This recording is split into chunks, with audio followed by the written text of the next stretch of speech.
हम लाए हैं तूफान से किश्ती निकाल के, इस देश को रखना मेरे बच्चों संभाल के। हम लाए हैं तूफान से किश्ती निकाल के, इस देश को रखना मेरे बच्चों संभाल के।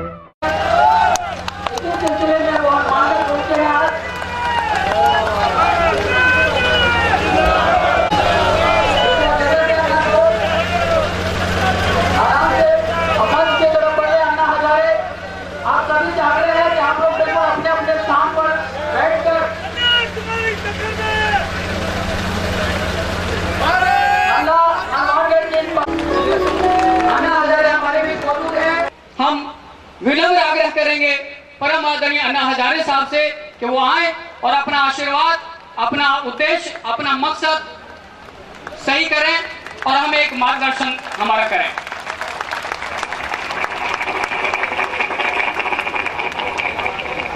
भारत माता की, भारत माता की, वंदे वंदे, इंकलाब इंकलाब। धन्यवाद। आदरणीय भारतीय जी, आदरणीय जिलानी साहब, मेरे सामने बैठे हुए वयोवृद्ध, ज्ञानवृद्ध, आदरणीय व्यक्ति,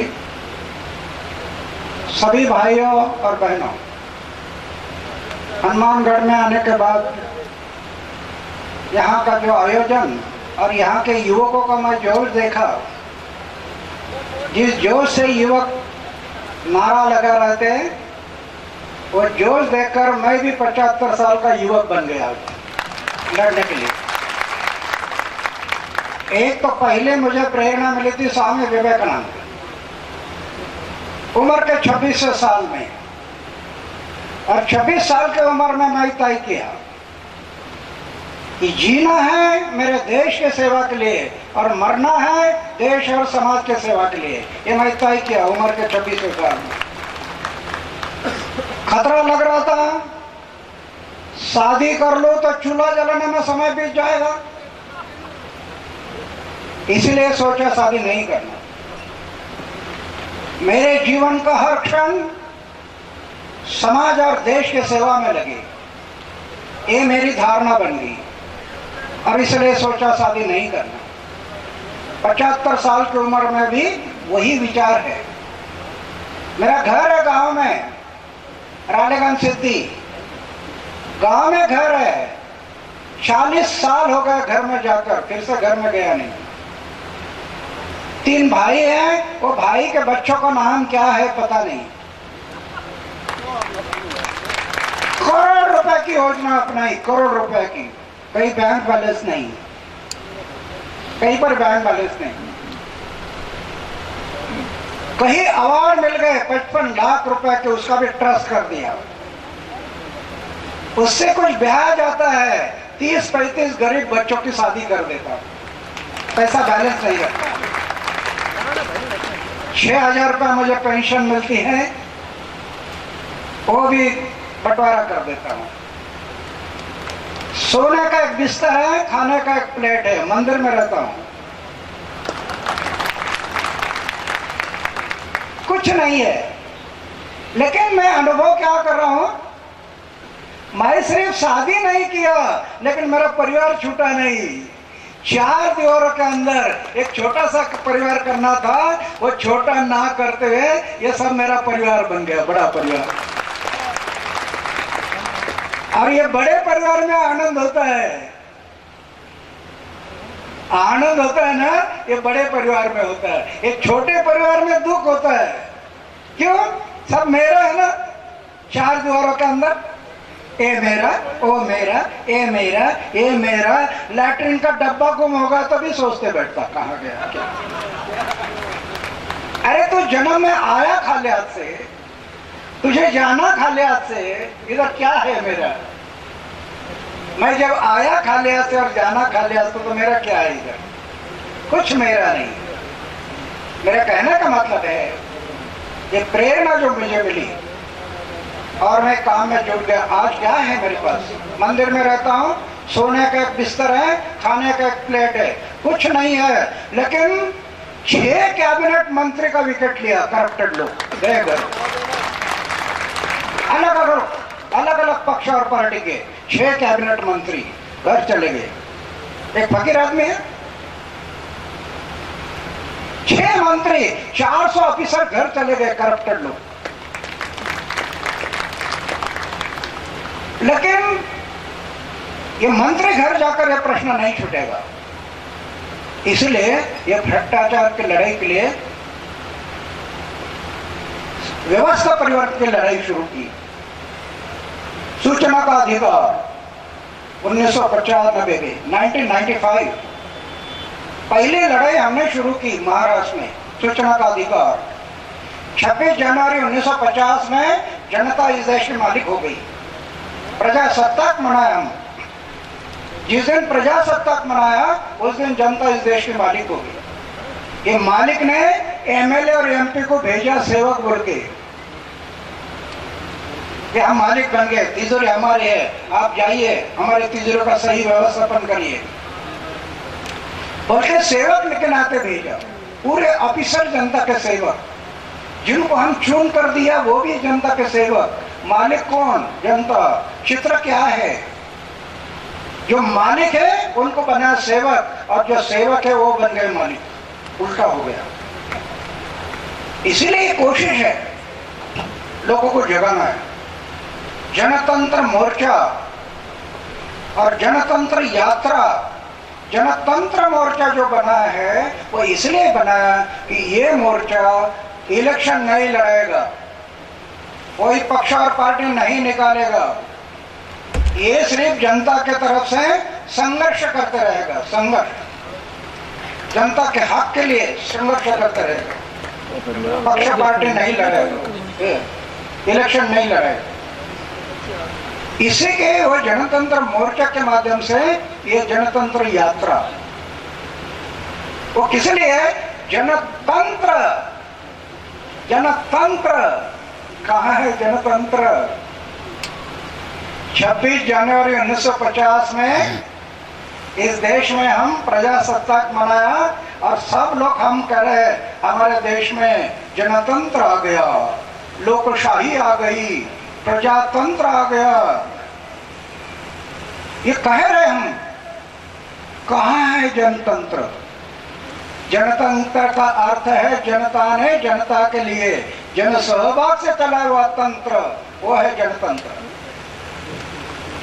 फिर सरकारी तिजोरी में जो पैसा इकट्ठा होता है उसमें जनता का सहभाग होना, देश का जो प्लानिंग होता है उसमें जनता का सहभाग होना, हमारे जो कानून बनते हैं, कानून तो विधानसभा और लोकसभा में बनते हैं, लेकिन ड्राफ्ट जो बनते हैं वो जनता का सहयोग लेकर ड्राफ्ट बनाना चाहिए। ये है जनतंत्र। लेकिन कहाँ है आज? आज जनतंत्र रहा नहीं। क्यों नहीं रहा? ये जगाने के लिए हम बाहर पड़े हैं। आज जनतंत्र नहीं रहा, इसका कारण इस जनतंत्र में पक्ष और पार्टी तंत्र ने अतिक्रमण किया। पक्ष और पार्टी तंत्र, उन्होंने जनतंत्र पर अतिक्रमण किया और जनतंत्र को नेस्त नाबूद कर दिया। आज जनतंत्र रहा नहीं, लोकशाही रही नहीं, उसको नेस्त नाबूद कर दिया। किसने? पक्ष और पार्टी तंत्र ने। क्या ये संविधान में था? ये हमें समझ में आना चाहिए। यहाँ कानून के जानकार व्यक्ति कोई होने से मेरी विनती है, 2, 3, 4 दिन में संविधान को खोजिए और संविधान में कहाँ ये कि 100, 200, 500 लोग इकट्ठा आना, उन्होंने पार्टी निकालना, पार्टी निकालकर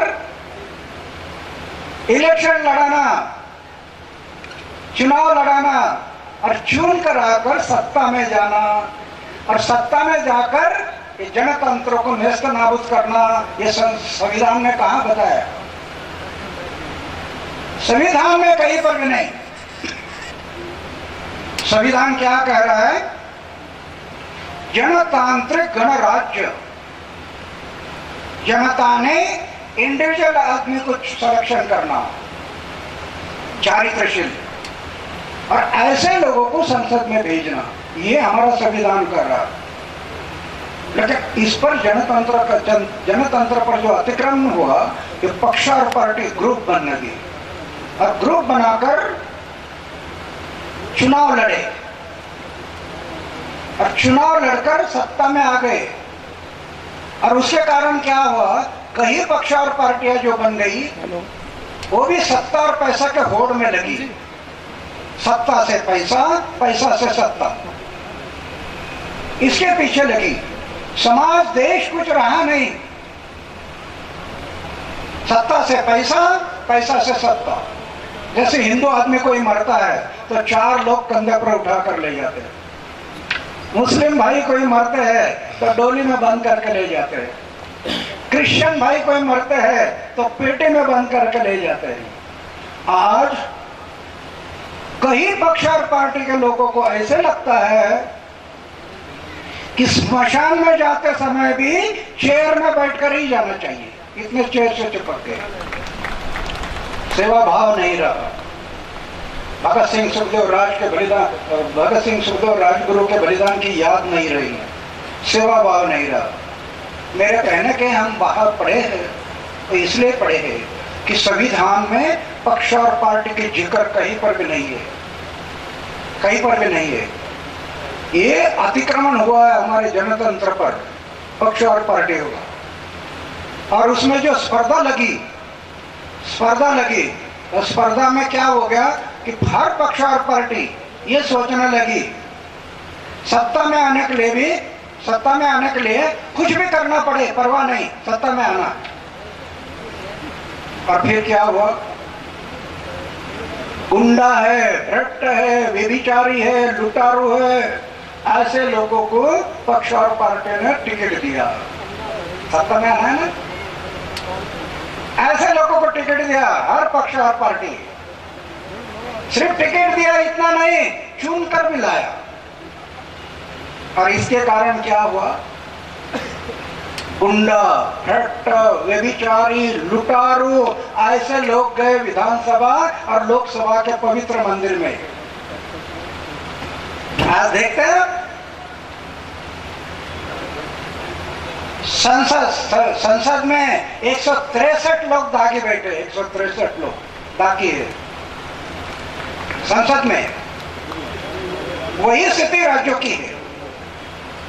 क्या होगा इस देश में? 163 लोग दागी हैं, 35 मंत्रियों में 15 मंत्रियों पर तो आरोप है। क्या होगा इस देश में? इसकी सोच आप हमने करनी है,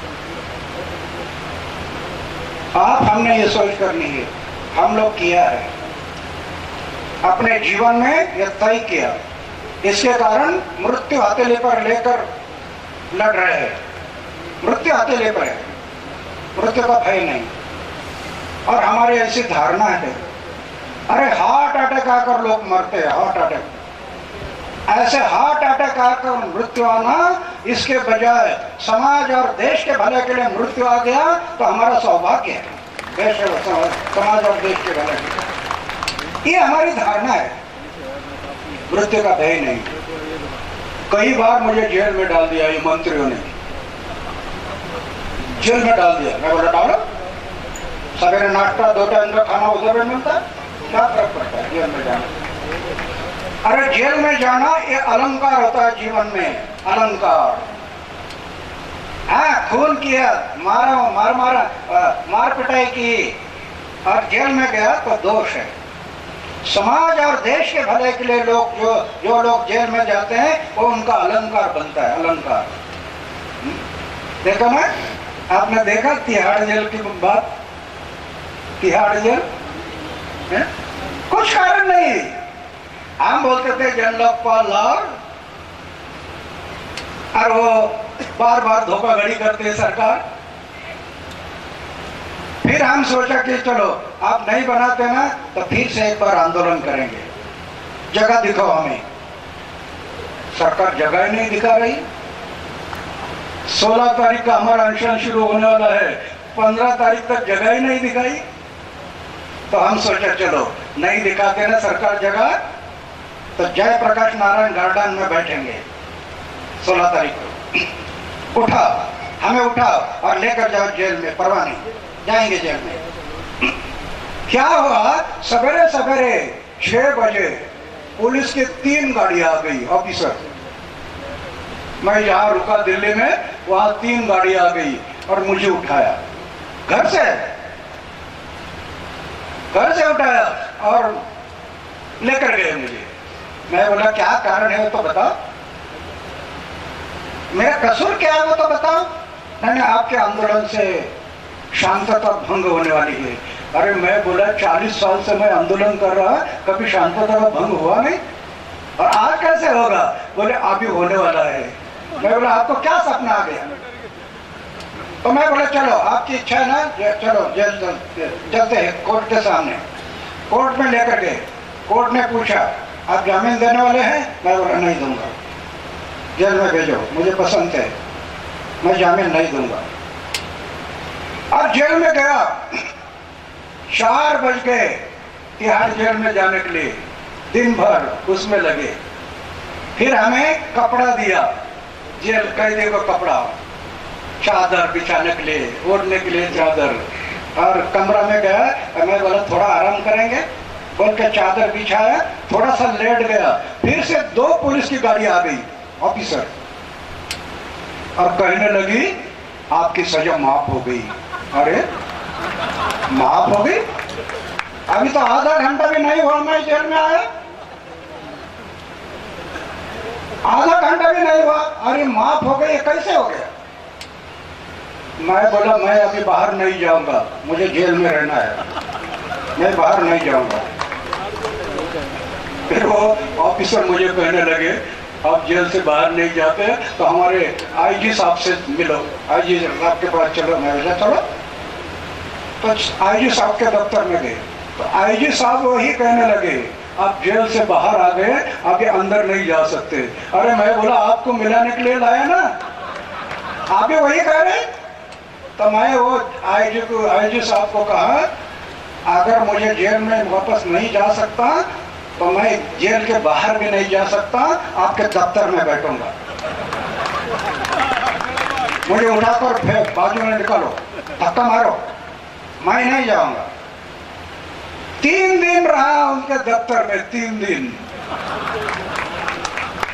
और उसके बाद रामलीला मैदान बताया। मेरा कहने का मतलब है क्या प्लान था, अन्ना को जेल में डालना।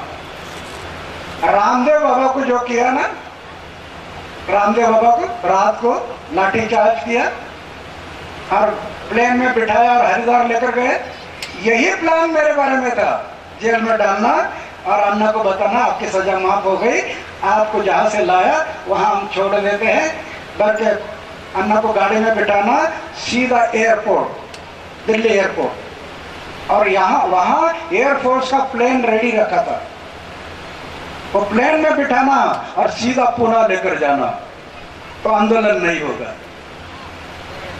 लेकिन मैं जब बोला कि मैं बाहर नहीं जाऊंगा तो उनका प्लान ही बिगड़ गया। ये प्लान करने वाला कौन था पता है? अरे पी चिदंबरम, इसने प्लान किया। इनकी नीयत साफ नहीं है, नीयत साफ नहीं है। भ्रष्टाचार मुक्त भारत निर्माण करना इनके दिमाग में नहीं है। लेकिन हम लोग का अभी समय आ गया, आप हम सब मिल गए ना। एक दिन मैं कभी सोचा है जब तक भ्रष्टाचार को खत्म नहीं करेंगे तब तक मैं मरूंगा नहीं, तब तक प्रयास करते रहूंगा। क्या करना है, क्या करना है? अब ये आसान हो गया, हम आसान हो गया, ये इस बात को आसान हो गया कि पक्ष और पार्टी के लिए संविधान ने कहीं पर भी कहा नहीं। अभी हम पूछ सकते हैं इलेक्शन कमीशन ने ऐसे पार्टियों को किस आधार पर मान्यता दी? क्या आधार है संविधान का? आधार नहीं है, आधार नहीं है। इसको लेकर हम आगे बढ़ सकते हैं, आगे कानून कार्रवाई से भी जाएंगे। और एक दिन जनता का विजय होगा, ऐसा मुझे विश्वास हो रहा है। ये जो हम जनतंत्र लाना ना, अभी पक्ष और पार्टी तंत्र का अतिक्रमण हो गया, जनतंत्र नेस्तनाबूद हो गया, अभी फिर से हम इस देश में जनतंत्र ला सकते हैं, जनतंत्र ला सकते हैं। इसकी चाबी जनता के हाथ में है, जनता के हाथ में है। लेकिन जनता अपने शक्ति को भूल गई, जनता भूल गई, और इसके कारण शराब की बोतल लेता है, वोटिंग करता, 500 रुपए 1000 रुपए के नोट लेकर वोटिंग करता। यही भगत सिंह के बलिदान की कीमत है, 500 रुपए 1000 रुपए। हम भारत माँ की कसम लेकर अभी प्रतिज्ञा करनी है। भगत सिंह, सुखदेव, राजगुरु जैसे लाखों लोगों ने कुर्बानी की, उस कुर्बानी की कसम लेकर प्रतिज्ञा करनी है कि आगे आने वाले कोई भी इलेक्शन में मैं भ्रष्ट है, गुंडा है, व्यभिचारी है, लुटारू है, ऐसे लोगों को वोटिंग नहीं करूंगा। प्रतिज्ञा करना, बस ये चाबी है जनता के हाथ में। अगर ये चाबी लग गई ना तो पूरा परिवर्तन आ जाएगा। आज ये गुंडा अंदर गए हैं या खुद गए? ये अंदर गुंडा गए हैं, ये क्या अपने आप गए हैं? एक तो पक्ष और पार्टी ने उनको टिकट दिया, ये पहला दोष। पक्ष ने पार्टी ने टिकट दिया, ये पहला दोष। और दूसरा, पक्ष और पार्टी ने गलती किया, लेकिन मैं मतदार राजा है ना, राजा है ना, मैं गलती करना ठीक नहीं था। एक तो पक्ष और पार्टी ने गलती किया और दूसरे मतदाता ने गलती किया। 500 रुपया लिया, 1000 रुपया लिया और गुंडा को अंदर भेज दिया और रास्ता ओपन कर दिया विधानसभा और लोकसभा को। ये हमें बदलना है, असंभव नहीं है, संभव है। सिर्फ हम लोगों ने प्रतिज्ञा करनी है, तो ये देश में बदलाव आएगा। जनतंत्र फिर से, जैसे जनतंत्र पर पक्ष और पार्टी तंत्र का अतिक्रमण हुआ, उस अतिक्रमण को हम सब निकालकर पक्ष और पार्टी तंत्र को नेस्त नाबूद करके जनतंत्र लाना है देश में, तब ये सब बदल जाएगा। और ये असंभव नहीं है, संभव है। अभी कई लोग बोलते हैं जनतांत्रिक गणराज्य, फिर ये लोग अंदर जाएंगे एक एक आदमी, फिर उसमें सभापति कौन बनेगा, ये इसकी आप चिंता मत करो। सिर्फ चारित्रशील लोगों को अंदर भेजो, बस। वो सब सोचेंगे, ये पक्ष और पार्टी के लोग नहीं है, चारित्रशील लोग, वो सब सोचेंगे सत्ता में कौन बैठना, विरोधक में कौन बैठना, सभापति कौन बैठना, वो सब सोचेंगे। सिर्फ चारित्रशील लोगों को अंदर भेजना है। और चारित्रशील लोग को, कई लोग मुझे पूछते हैं ये चारित्रशील लोग तो दिखाई नहीं देता। मैं बोला अरे चारित्रशील लोग है, आपको दिखाई नहीं देता, आपका चश्मा का ग्लास थोड़ा बदलो। वो चश्मा का ग्लास है ना, वो ठीक नहीं है, तो चश्मा को बदलो। आज अच्छे लोग हैं, समाज में अच्छे लोग हैं।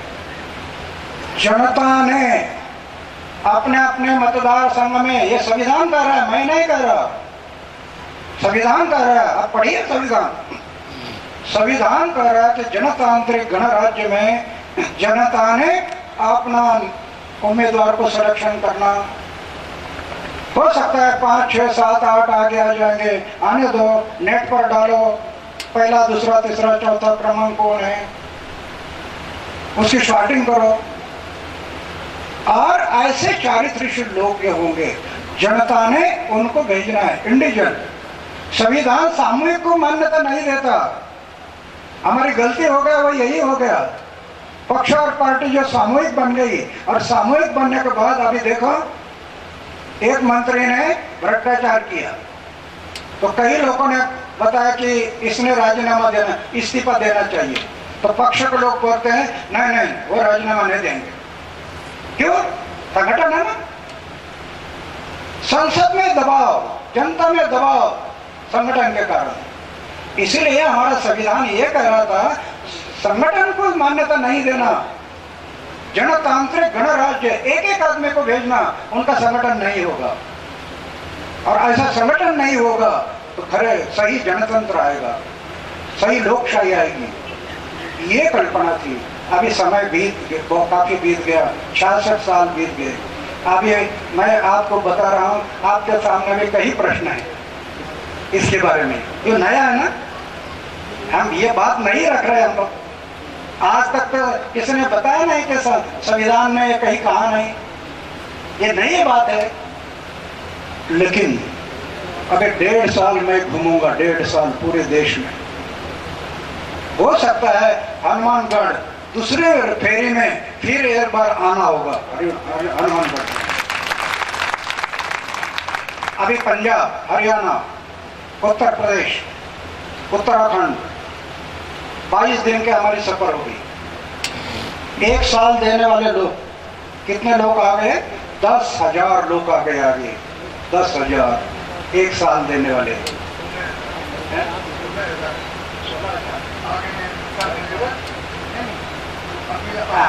तो अभी तक हमारे पास 16,000 1 साल देने वाले 16,000 लोग आए।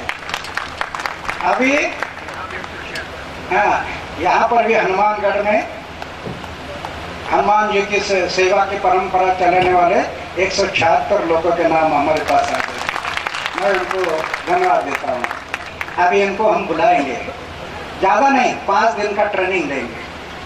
और 5 दिन का ट्रेनिंग देकर उन्होंने 1 साल अपने अपने जिला में गांव स्तर पर जाना है, लोगों को जगाना है, लोगों को संगठन करना है। ये देश में अगर संगठन हो गया ना तो बदलाव आने में समय नहीं लगेगा। ये काम हमें करना है आगे के लिए।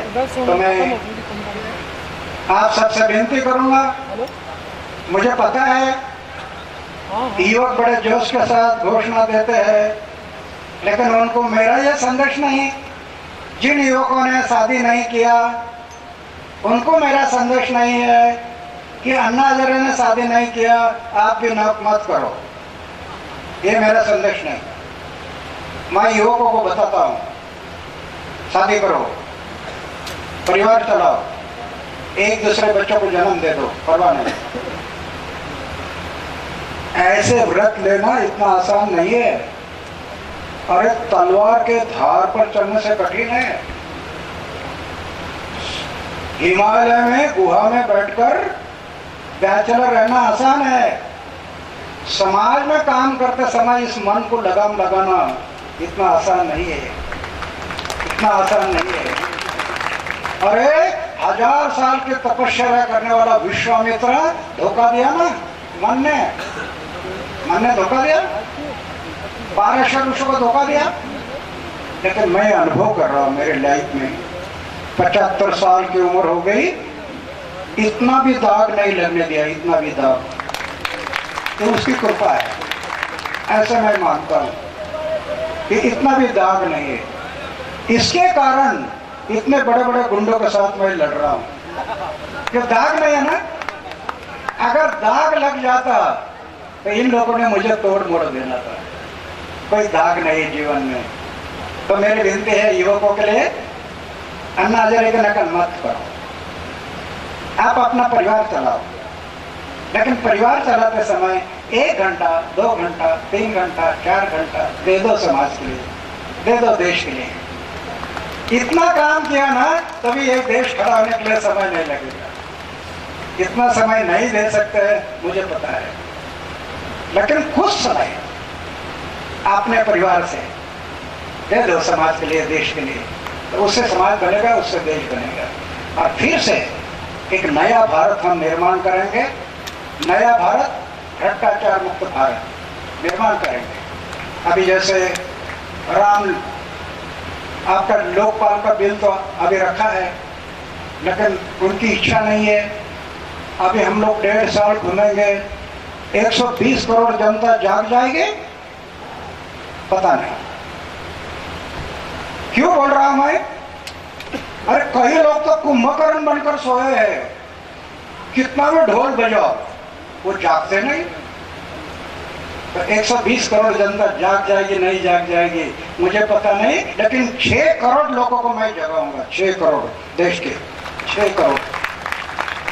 और 6 करोड़ लोग अगर जाग जाए और संगठित हो जाए तो सरकार कोई भी हो, नाक दबाने से मुंह खुल जाएगा सरकार। 6 करोड़ लोग, वो काम करना है। अगर 6 करोड़ लोग संगठित हो गए और इलेक्शन डिक्लेयर हो गया तो फिर से मैं होगा रामलीला मैदान और आप होगे तिरंगा लेकर रास्ते पर। भारत माता की जय, वंदे मातरम, इंकलाब जिंदाबाद। जैसे रामलीला मैदान पर जो आंदोलन हुआ, हनुमान घाट में भी हमारे भाई बहनों ने बहुत अच्छा आंदोलन किया, मुझे रिपोर्ट मिला थे, मैं उनके लिए धन्यवाद देता हूँ। अभी एक लड़ाई तो वो हो गई, अभी खत्म नहीं हुई है, अभी फिर से ये लड़ाई शुरू हो रही है। एक जन लोकपाल, दूसरा राइट टू रिजेक्ट। अभी सरकार हाँ कर रही है, करने के लिए तैयार है। राइट टू रिजेक्ट, ये गुंडा लोग अंदर जाते हैं ना, तो हमारा कहना है आखिरी चिन्ह डाल दो। 5 उम्मीदवार है, लोग बोलते एक भी पसंद नहीं, ये सब गुंडा है, मैं किसको वोट देना? 5 में एक भी पसंद नहीं, नापसंद का चित्र आखिरी चिन्ह डाल दो, नापसंद। अभी लोग देखेंगे, एक भी पसंद नहीं, नापसंद पर मोहर लगाएंगे। और 5 उम्मीदवार से नापसंद पर ज्यादा मोहर लग गया, इलेक्शन कैंसल, फिर इलेक्शन ले लो, बंटवारा करो, पैसा कहां तक करते हैं? एक इलेक्शन कैंसल हो गया, 6 करोड़ लोग, 8 करोड़ 10 करोड़ रुपया पानी में गया, तो उम्मीदवार का दिमाग जगह पर आ जाएगा। वो काम हमने करना है। ये तो अभी जनतंत्र लाने तक की बात कर रहा हूँ, जनतंत्र आने के बाद तो इसकी जरूरत ही नहीं, ऑटोमेटिक सब बदल जाएगा। चारित्र्य लोग जब संसद में जाएंगे तो लोकपाल आएगा, राइट टू रिजेक्ट आएगा, किसानों के प्रश्न हैं, मजदूरों के प्रश्न हैं, शिक्षा क्षेत्र में दुकानें लगाकर बैठे हैं कई लोग, इसमें सब बदलाव आ सकता है। सिर्फ संसद में अच्छे लोग जाना और वो हम लोग काम करना है, पक्षा पार्टी नहीं। पक्षा पार्टी से अभी भविष्य नहीं है। हमें यही पता नहीं चला, दिल्ली की संसद है ना, ये दिल्ली की संसद है, अरे दिल्ली की संसद से जन संसद बड़ी है, ये हमें पता ही नहीं चला। जन संसद सबसे बड़ी है, ये जन संसद ने वो संसद बनाई है। अगर जन संसद मजबूत हो गई, संगठित हो गई, तो देश के भ्रष्ट, गुंडा, व्यभिचारी, लुटारी सरकारें उखाड़ कर फेंक सकती है। जन संसद उखाड़ कर फेंक सकती है, इतनी शक्ति है जन संसद में। लेकिन हमारी शक्ति को हम भूल गए, तो आगे के लिए हम मिलकर ये लड़ाई लड़ेंगे। हम सब मिलकर बीच बीच में मिलते रहेंगे। आपके जो फोन नंबर है, SMS नंबर है, उसके साथ बात करते रहेंगे।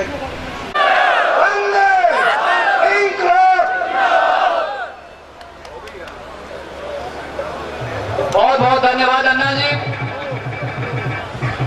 हम आग्रह करेंगे कि जिला क्लब में अन्ना जी आए हैं तो एक पौधारोपण इनके हाथ से एक पौधा लगाएंगे जो हमेशा के लिए यादगार रहे। एक पौधा आप अपने हाथ से वहाँ पे रखेंगे। बेटा बस यार, थोड़ा पीछे पानी दे दो। ये तो हर जगह नाटक फालतू पानी दो, पानी दो। दिक्कत है आराम दे जी, दोबारा आने से मुझे दिखाई जिम्मेदारी अन्ना जी ने